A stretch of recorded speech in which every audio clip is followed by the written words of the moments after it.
बिस्मिल्लाहिर्रहमानिर्रहीम। अस्सलामु अलैकुम वरहमतुल्लाहि वबरकातुहू। मोहिद इन्फो चैनल की तरफ से आज मैं अपने दोस्तों को रसूलुल्लाह सल्लल्लाहु अलैहि वसल्लम का एक बहुत ही प्यारा फरमान बताऊंगा।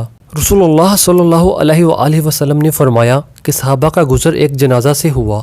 लोग इसकी तारीफ़ करने लगे तो रसूलुल्लाह सल्लल्लाहु अलैहि वसल्लम ने फरमाया वाजिब हो गई।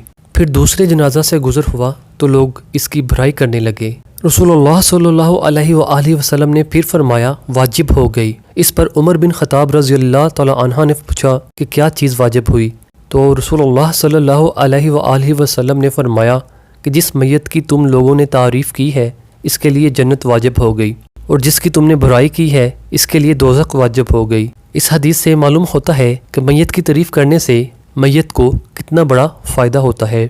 आप दोस्तों ने इस वीडियो को आगे ज़रूर शेयर करना है। अस्सलामु अलैकुम वरहमतुल्लाहि वबरकातुहू।